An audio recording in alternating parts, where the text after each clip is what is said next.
Hello friends, welcome to our channel. இன்றைக்கி வீடியோவில் மகாநதி சீரியலோட அப்கமிங் சீரியல் எபிசோடோடைய ப்ரோமோ தான் பார்க்க போகிறோம். நம்ம சேனல் நிறைய பேர் சப்ஸ்கிரைப் பண்ணாமலே பார்த்துட்ருக்கீங்க. ஸோ மறக்காமல் சப்ஸ்கிரைப் பண்ணிக்கோங்க, பெல் பட்டனையும் ப்ரெஸ் பண்ணிக்கோங்க. அண்ட் காவேரியும் விஜயம் கண்டிப்பாக ஒன்று சேர்ந்துருவாங்க நீங்கள் நினச்சிங்கன்னா இந்த வீடியோக்காக கண்டிப்பாக மறக்காமல் ஒரு லைக் பண்ணிவிடுங்க. அண்ட் உங்களோட கருத்துக்களை தாராளமாக கமெண்ட் செக்ஷனில் தெரிவிங்க. உங்கள் ஃப்ரெண்ட்ஸ் அண்ட் ஃபேமிலிக்கு ஷேர் பண்ணுங்கள். வாங்க வீடியோக்குள்ளே போகலாம். ஸோ ஃபஸ்ட்டு என்ன காமிக்கிறாங்கன்னு பார்த்தீங்கன்னா, யமுனா சமைச்சிட்ருக்காங்க. அவங்க அத்தை பார்த்துட்ருக்காங்க. என்னை துரத்துறாளா, இவளை நான் வீட்டை விட்டு ஓட வைக்கிறேன் பாருங்கள் அப்படின்னு சொல்லிட்டு யோசிச்சுட்ருக்காங்க. உங்களை யமுனா யோசிக்கிறாங்க, ஓ நான் சமைச்சிட்ருக்கேன் தானே பார்க்குறீங்க, உங்களை கொடைக்கானலுக்கே பேக் பண்ணி அனுப்பி விட்றேன், தெத்து விடுறேனா இல்லையான்னு பாருங்கள் அப்படின்னு சொல்லிட்டு ரெண்டு பேரும் மாற்றி மாற்றி யோசிச்சுட்ருக்காங்க. அத்தை நக்கலாகவே சிரிச்சிட்ருக்காங்க யமுனாவோட அத்தை. யமுனா அதெல்லாம் பார்த்துக்கிட்டே சமைச்சிக்கிட்டே இருக்காங்க. உடனே நிவின் வராரு. அம்மா எனக்கு பசிக்குது, சாப்பாடு நீ வருவந்தாண்டா நான் சாப்பிட எடுத்து வச்சுட்டு உட்காண்ட்ருக்கேன் அப்படின்னு சொல்லிட்டு நிவினோட அம்மாவும் சொல்கிறாங்க. உடனே எடுத்து வைக்கிறாங்க, இட்லி எடுத்து வைக்கிறாங்க. நான் போய் கை கழுவிட்டு வரமான்னு சொல்லிட்டு நிவின் போகிறாரு. உடனே இட்லி எடுத்து வைக்கிறாங்க. உடனே யமுனா இடியாப்பா சுட்டுருக்கான்னு எடுத்துன்னு ஓடிடுறாங்க. எடுத்துன்னு நிவினோட அம்மா இட்லி வச்ச தட்டிலே அவங்களும் நிவின் இந்தாங்க இடியாப்பம் சாப்பிடுங்கன்னு சொல்லிட்டு எடுத்து வைக்கிறாங்க. அதுக்கு நிவினோட அம்மா உனக்கு அறிவில்லையா, இட்லி மேலே இடியாப்பத்தை வைக்கிற அப்படின்னு சொல்லிட்டு திட்டுறாங்க. உடனே நிவின் பார்த்துட்டே இருக்காரு. ரெண்டு பேரும் மாற்றி மாற்றி அவங்க இட்லியெல்லாம் எடுத்து கடாசுறாங்க, இவங்க இடியாப்பத்தை எடுக்கிறாங்க. அதே மாதிரி மாற்றி மாற்றி நடந்துகிட்டே இருக்குது. இவங்க ரெண்டு பேரும் பண்ணுறத பார்த்துட்டு நிவின் சாப்பிடாமலே ஏந்து போயிடுறான். உடனே நிவினோட அம்மா என் புள்ள ஆசையாக பசிக்குது, சாப்பாடு கொடுமா அப்படின்னு சொல்லிட்டு வந்தான், அவனை சாப்பிட கூட விடாமல் பண்ணிட்டியே, எதுக்கு தான் நீ இப்படிலாம் பண்ணுற, அப்படி உனக்கு என்னதான் வேணும் அப்படின்னு சொல்லிட்டு நிவினோட அம்மா யமுனா கிட்ட பேசிகிட்ருக்காங்க. உடனே நிவின் வெளியே நிற்கிறாரு. வெளியே வந்தோடனே குமரனுக்கு கால் பண்ணுறாரு. எங்கே இருக்கீங்க மாமா, எங்கே இருக்கீங்கண்ணே அப்படின்னு சொல்லிட்டு கேட்குறாரு.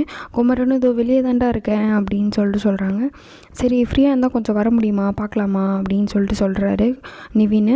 உடனே குமரனும் கொஞ்சம் நேரத்தில் பைக் எடுத்துகிட்டு அங்கே வந்துடுறாரு.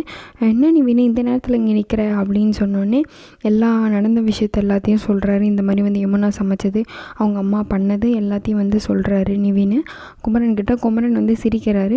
என்னென்ன சிரிக்கிற, எல்லாரும் சமைக்கலன்னு தாண்டா கிடக்குறாங்க, உனக்கு மாற்றுக்கட்டில் சமைச்சு போடுறாங்க, போட்டிக்கு போட்டே சமைக்கிறாங்க அப்படின்னு சொல்லிட்டு குமரன் நிவின் கிட்ட சொல்கிறாரு. நிவின் அட போன நீன்னு சொல்லிட்டு எங்கேயாச்சும் தூரமாக போகலாமா அப்படின்னு சொல்லிட்டு வண்டியில் ஏறி உட்காராரு. சரிவா நான் அவனை கூப்பிட்டு போகிறேன் அப்படின்னு சொல்லிட்டு கூட்டிகிட்டு போகிறாங்க. அந்த பக்கம் பார்த்திங்கன்னா காவேரி கங்கா வத்த குழம்பு எடுத்துகிட்டு வச்சு காவேரிக்கு சாப்பிட கொடுத்துட்ருக்காங்க. சாப்பிடு காவேரி அப்படின்னு சொல்லிட்டு சாப்பிட கொடுத்துட்ருக்காங்க. அதை அந்த பக்கம் காமிக்கிறாங்க. சரி நீ எப்படி அவரை கல்யாணம் பண்ண, அவ்வளோ சீக்கிரம் எப்படி கல்யாணம் பண்ண விஜய் அப்படின்னு சொல்லிட்டு கதையை கேட்குறாங்க. காவேரிக்கு ஷாக் ஆகிடுது. காவேரி உடனே என்ன சொல்கிறாங்கன்னு பார்த்தீங்கன்னா, இல்லைக்கா அது நர்மதாவால் தான் அப்படின்னு சொல்கிறாங்க. நர்மதாவால் இல்லைக்கா, அப்போ தானேக்கா சென்னைக்காக அவளுக்கு ட்ரீட்மெண்ட்டுக்கு வந்தோம், அப்போ தான் அவரை பார்த்தேன். உடனே விஜயோட வீட்லேயே அவரை சீக்கிரமாக கல்யாணம் பண்ணிக்க சொல்லி ஃபோர்ஸ் பண்ணிகிட்டு இருந்தாங்க அவங்க தாத்தா பாட்டியும். அதனால தான் இவ்வளோ சீக்கிரமாக பண்ணிக்கிட்டோம். எனக்கு எப்படி தைரியம் வந்துச்சு, எப்படி இதுவாச்சுன்னே தெரில, நான் எப்படி பண்ணேன்னு எனக்கே தெரியல அப்படின்னு சொல்லிட்டு காவேரி கங்கா கிட்டே சொல்கிறாங்க.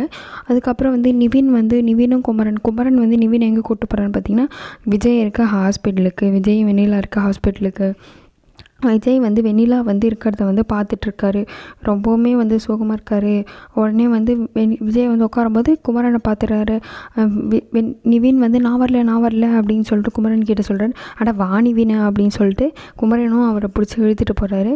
உடனே விஜய் வாங்க பிரதர் அப்படின்னு சொன்னோடனே, இப்போ எப்படி இருக்காங்க பிரதர் அப்படின்னு சொன்னோடனே, இப்போ நான் அட்மிஷன் போடணுன்னு சொன்னாங்க, அதான் அட்மிஷன் போட்டு வீட்டுக்கு கிளம்பலான்னு பார்த்தேன், அதுக்குள்ளே வெண்ணிலாவுக்கு ஃபிக்ஸ் வந்துடுச்சு, ஐயோ அப்படின்னு சொல்லிட்டு குமரன் சொல்கிறாரு.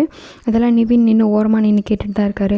உடனே என்ன ஆகுதுன்னு பார்த்தீங்கன்னா, டயர்டாக இருக்கா பிரதர்னு கேட்டவுடனே குமரன் விஜய்கிட்ட கேட்குறாரு. ஆமாம் பிரதர் ரொம்ப டயர்டாக தான் இருக்குது அப்படின்னு சொல்கிறாரு.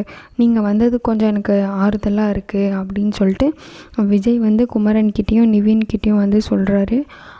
அதோடு பார்த்திங்கன்னா நிவின் இதோ போயிட்டு வரேன் அப்படின்னு சொல்லிட்டு வெளியே போயிடுறாரு. உடனே இவங்க பேசிகிட்ருக்காங்க.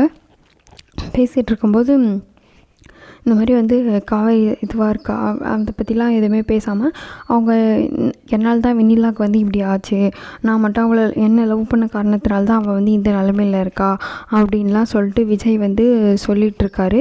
உடனே வந்து விஜய் வந்து காவேரி பற்றி என்ன சொல்கிறாரு பார்த்தீங்கன்னா, அப்போ நிவின் வந்து ஓரமாக நின்றுட்டுருக்காரு. விஜய் வந்து என்ன சொல்கிறாருன்னா, காவேரி அன்றைக்கி ஒரு நாள் கொடைக்கானலுக்கு போயிட்டா, அன்றைக்கி தான் வந்து அவள் இல்லாமல் நான் அவ்வளோ தவிச்சேன், அவள் இல்லாமல் வாழ முடியாது அப்படின்றது அன்றைக்கி தான் எனக்கு தெரிஞ்சிச்சு அப்படின்னு சொல்லிட்டு ரொம்பவுமே வந்து உருக்கமாக வந்து காவேரியை பற்றி வந்து ஃபீல் பண்ணிகிட்ருக்காங்க. உடனே குமரனுக்கும் வந்து இப்போ எல்லோரும் வந்து அவங்க வெண்ணிலா கூட தான் இருக்காரு, பட் ஆனால் அவர் காவேரி மேலே தான் பாசம் இருக்குன்றது குமரனுக்குமே தெரிய வருது, நிவினுக்குமே தெரிய வருது. அதனால் நிவின் அதெல்லாம் கேட்டு அப்படியே வந்து பார்த்துட்டே இருக்காரு. பார்க்குறாரு விஜய் இப்படி மாறிட்டாரா அப்படின்னு சொல்லிட்டு. அதோட இந்த எபிசோட் ப்ரோமோ வந்து முடிக்கிறாங்க. நெக்ஸ்ட் எபிசோட் ப்ரோமோவில் என்ன ட்விஸ்ட் இருக்குன்னு நம்ம சேனலில் வந்து பார்க்க மறக்காமல் நம்ம சேனலை சப்ஸ்கிரைப் பண்ணிக்கோங்க. இந்த வீடியோ உங்களுக்கு பிடிச்சிருந்தா கண்டிப்பாக லைக் பண்ணிக்கோங்க. உங்கள் ஃப்ரெண்ட்ஸ் அண்ட் ஃபேமிலிக்கு மறக்காமல் ஷேர் பண்ணிவிடுங்க. தேங்க்ஸ் ஃபார் வாட்சிங். Until the next video, bye bye, see you all.